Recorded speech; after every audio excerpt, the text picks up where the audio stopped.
అండి, నేను మీ వేదాని. నేను ఈరోజు చూపించబోతున్న రెసిపీ ఏంటంటే బెండకాయ ఫ్రై అండి.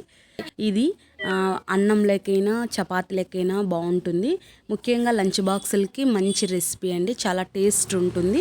చాలా తక్కువ ఇంగ్రీడియంట్స్తో చాలా కమ్మగా చేసుకోవచ్చు మన ఇంట్లోనే. దీని తయారీ విధానం చూసేద్దామా. నేను ఇక్కడ 1/4 కేజీ తీసుకుంటున్నాను. బెండకాయ ముక్కలు ఇలా కట్ చేసుకుంటున్నాను. హాఫ్ బద్ద అండి, హాఫ్ గిన్నె కట్ చేసి పెట్టుకుంటున్నాను. అది పచ్చి కొబ్బరి, ఒక తెల్లవాయి, 1.5 స్పూను కారం పొడి అండి.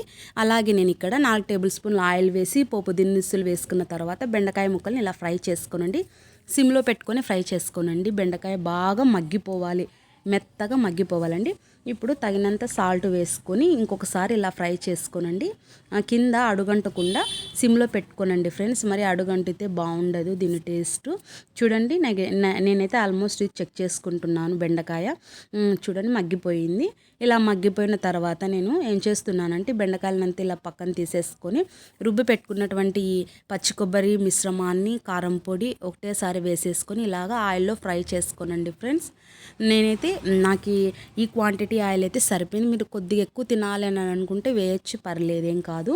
ఇలా బాగా మగ్గిపోవాలండి, లేకపోతే ఆ పచ్చివాసన వస్తుంది, తెల్లవాయి పచ్చివాసన.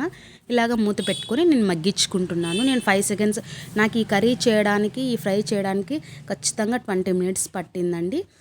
దీని టేస్ట్ అయితే చాలా బాగుంది.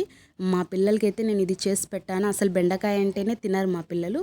నిజంగా ఎంతో బాగుందని తిన్నారు ఫ్రెండ్స్. నేను లంచ్ బాక్స్ కానీ కట్టించి పంపించాను. బాగా వచ్చింది, వారికి నచ్చింది ఫ్రెండ్స్. ఇంకోసారి మరీ చేయి మమ్మీ అని అంటున్నారు. మరేంటి, మీరు ట్రై చేస్తారా? మీకు నచ్చిందా?